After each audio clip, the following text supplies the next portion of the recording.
Yeah, look, we've had another sort of week of training, and from my perspective, I mean, we obviously had the friendly game as well, which had its good and its disappointing bits. But again, it's all about sort of development and learnings, and I think the players probably have had another week of understanding better how we want to play.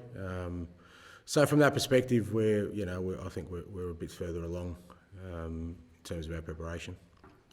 In terms of your plans for the season and what lies ahead, how vital is it that you do win this game tomorrow night and continue on that Champions League path?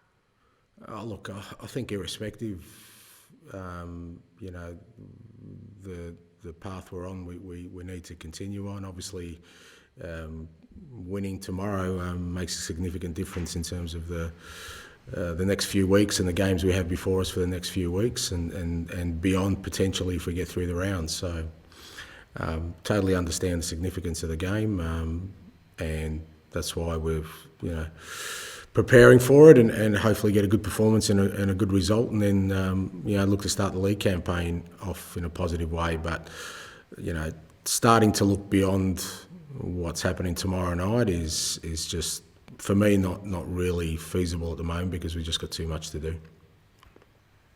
Oriane? Hi, Ange. It's a transitional period for the club, so where would you rank European football?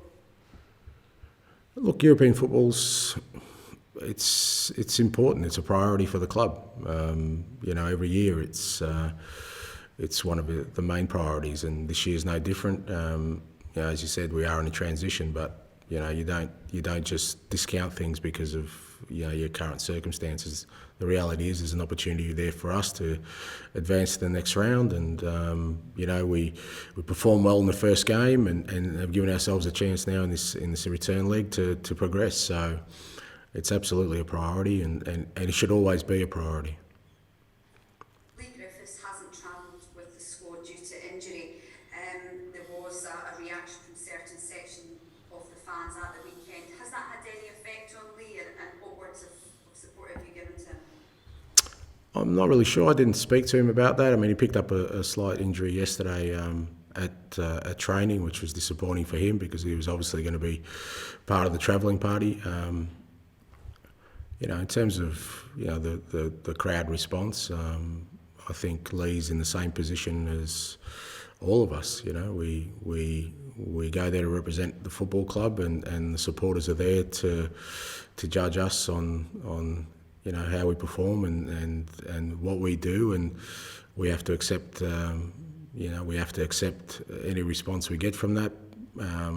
For the most part, I think Leigh still got a positive response from the crowd because they acknowledge the fact that he's had a very good career at Celtic and has contributed. And if there are people who express dissatisfaction, well, it's up to him to show with his performances and the way he goes about things that I'm sure he can win them back very quickly.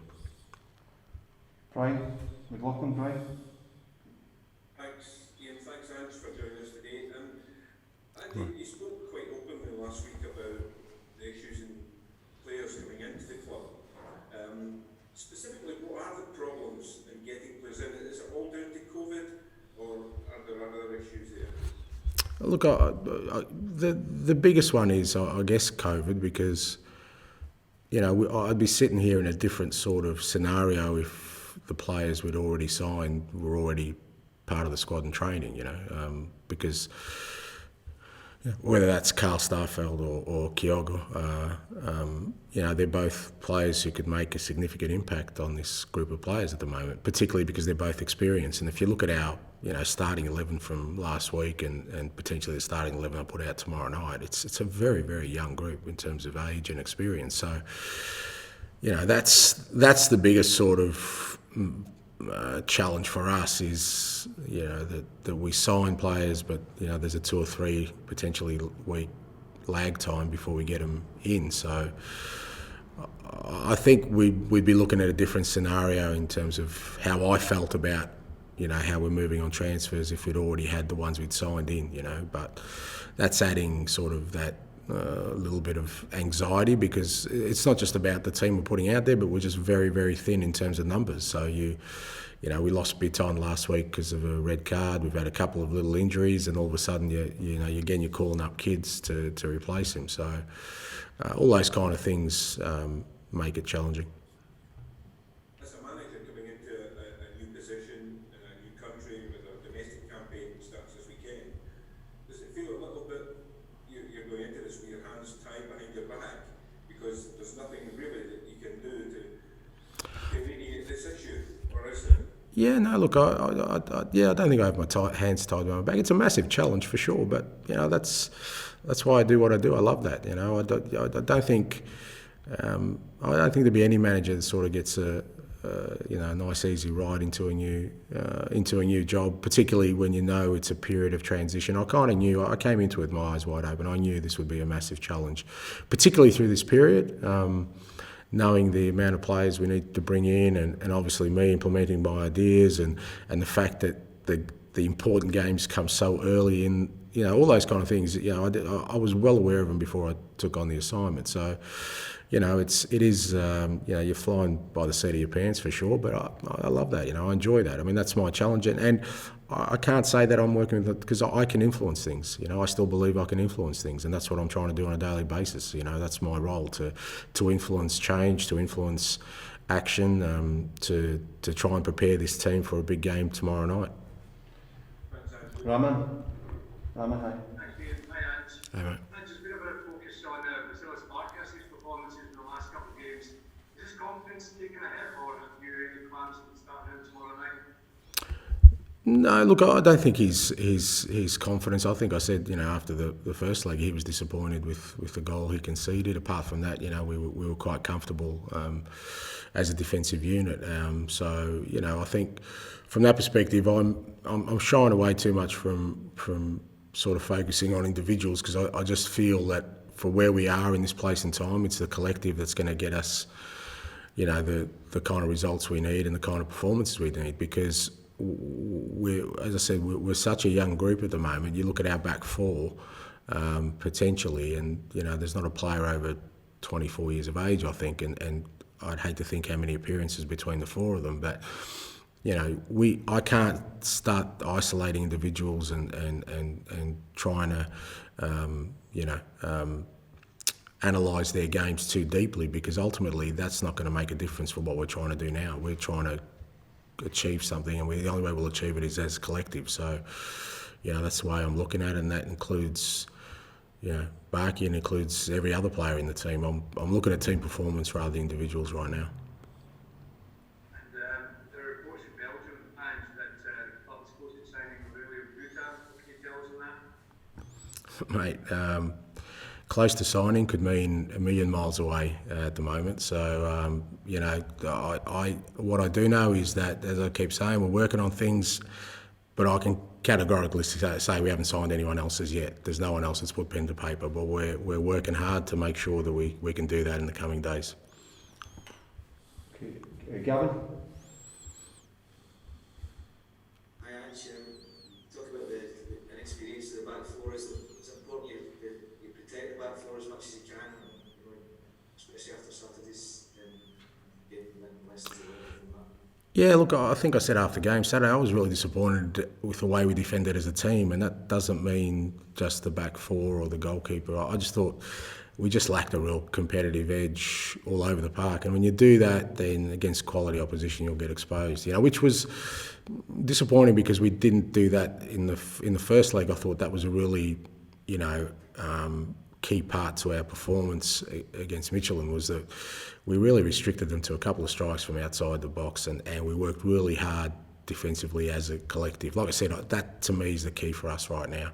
Until we get some more players in and we get some more depth and quality into our squad, it's the collective that's going to pull us through. So, we can't rely on two centre-backs or our back four to just do defending. As I said, they don't have yet the experience and the standing for us to say, well, okay, let them sort of deal with that aspect. And it's not the way I want us to play anyway. So it has to be a collective, and it's not about shielding the back four. It's about us defending as a team when the opposition have it, and having a real sort of aggressive mindset in the way we go about things. Can I just ask how Albion Ayeti is after missing the weekend? Are you confident he'll be fit? Yeah. Fitness issue? Yeah, no, Albie trained yesterday and he's fine, so he'll be involved, and everyone else from the weekend, apart from Leigh Griffiths, everyone else pulled up fine. So from that perspective, we're a clean bill of health. Gabriel? Hi Ange, you say you don't want to look too far ahead because the game tomorrow night is so big, but do you think that a victory there could almost swing momentum back in your favour? You know, you've got those two players who've signed, they'll be coming into the squad soon, you've got the league season starting on the weekend as well. Do you think a win really could boost the whole club?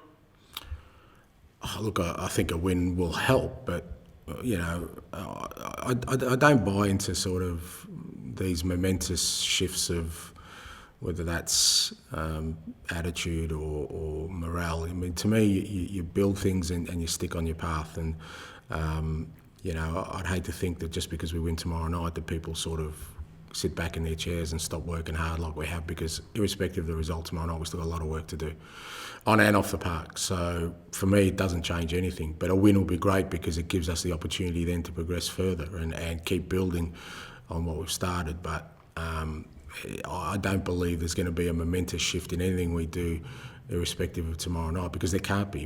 Everything we've got to do is still ahead of us. We're just taking the first steps on a long and challenging season, and you know, I want us to be successful, and I want us to have a mindset where, you know, we challenge for everything, and it'd be a good place to start if we win tomorrow night. Looking at the match itself, what do you expect from the Danish opposition? Do you think they might play slightly differently, given that they're at home? I don't think so. I think, you know, they've got a clear sort of methodology in how they play, and you know, they'll be pretty direct, and you know, they've got some good athletes in their team and some good individual you know, technical players who, you know, they'll try and put pressure on us like they did in the first leg. You know, obviously when you're at home you feel a little bit more comfortable, so that might give them a little bit more enthusiasm to be aggressive, but I don't expect a major shift in the way they go about things.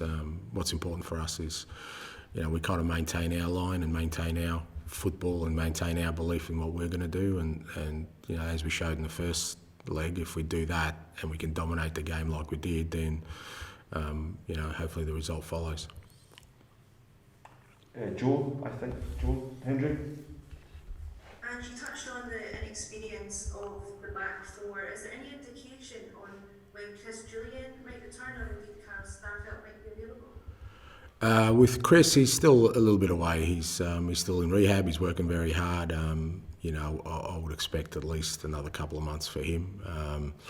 Carl has sort of, from what I understand, he's sort of started some individual training, so we'll hope he joins us at Lennoxtown by the time we get back into Scotland, and you know, we'll see what his condition is like then, but he should be available, you know, by the weekend.